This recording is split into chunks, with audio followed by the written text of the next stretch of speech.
Assalamualaikum warahmatullahi wabarakatuh. Yang terhormat Bapak dan Ibu dan Ibu Irma Luciana sebagai guru IPA serta teman-teman yang kami cintai. Kami dari kelompok 6 yang beranggotakan Hafiz, Andre, Tangga, Haris, Sofian. Pada kesempatan kali ini kami akan melaksanakan tugas bahasa Indonesia, yaitu wawancara mengenai tema yang sangat penting bagi kita, yaitu dampak penggunaan gawai yang berlebihan terhadap kesehatan mata. Ya. Menurut pendapat Ibu, apa dampak dari penggunaan gawai yang terlalu berlebih? Dampak gawai secara fisik ya, tentunya akan membuat penglihatan menjadi kabur. Jadi gini, gawai atau alat elektronik ya, contohnya TV, HP ya, itu kan ada sinar, ada elektromagnetiknya. Nah, itu kan mengeluarkan sinar nih, sama kayak sinar UV, sinar X. Nah, sinar-sinar itu tuh beda-beda tuh panjang gelombangnya ya. Kalau gadget, kalau TV, nah itu masuk ke spektrum mana kalau di fisika. Terus kalau dari panjang gelombangnya yang Ibu tahu, kalau HP itu dia panjang gelombangnya pendek, tapi dia mengeluarkan energi yang besar. Jadi maksudnya panjang gelombang pendek, kalau dari jauh, berarti dia tidak bisa memancarkan yang jauh, ya hanya di jarak tertentu. Tapi dia memiliki energi yang besar, beda sama sinar UV misalkan. Panjang gelombangnya dia panjang, kayak dari ujung sana sampai menembus ke sini. Nah, kalau gadget itu sinar itu memiliki panjang gelombang yang pendek, tapi energi besar. Pengaruhnya ke kesehatan itu bisa kalau kelamaan bisa membuat mata menjadi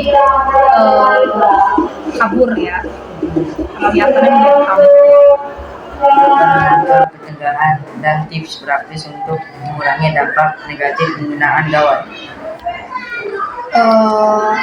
Kurangi durasi penggunaan gawai, kemudian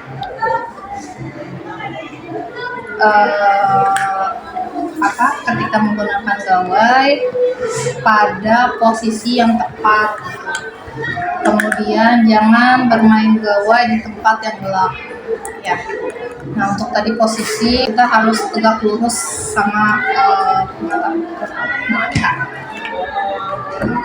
Sebagai guru IPA, bagaimana peran sekolah atau mata pelajaran IPA dalam memberikan edukasi yang efektif kepada siswa tentang bahaya dan pengelolaan penggunaan gawai yang sehat?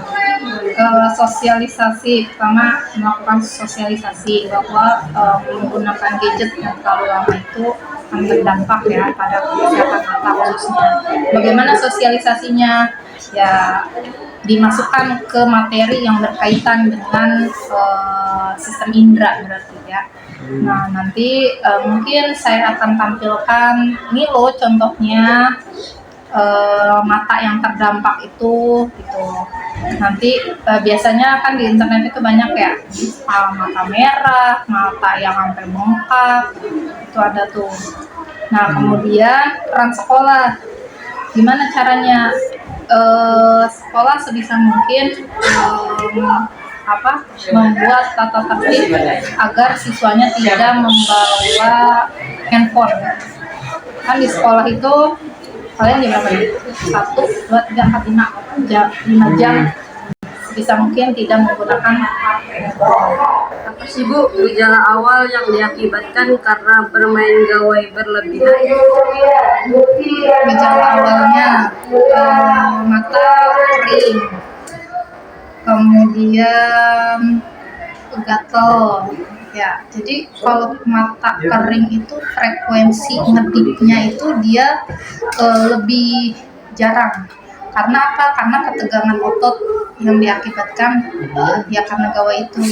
Jadi karena si mata itu kelelahan, sehingga tadi jadi bisa mata kering, mata gatel ya karena ketegangan otot tadi.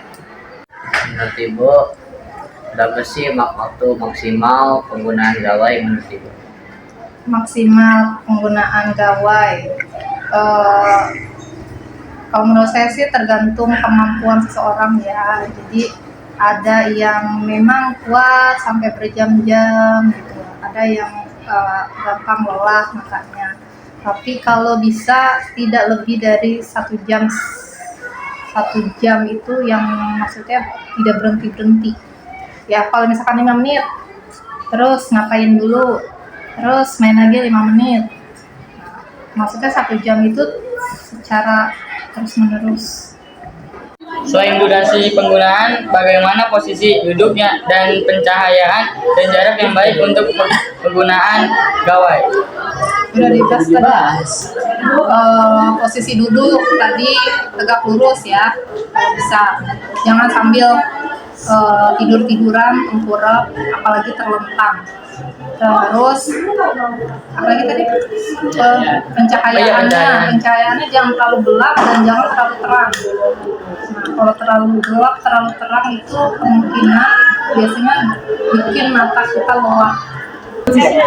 Bapak dan Ibu Guru, terima kasih banyak atas waktu dan semua ilmu yang telah Bapak Ibu bagikan kepada kami mengenai dampak gawai bagi kesehatan mata. Demikianlah wawancara dari kelompok 6. Semoga informasi ini bermanfaat bagi kita semua. Kami mengakhiri, terima kasih.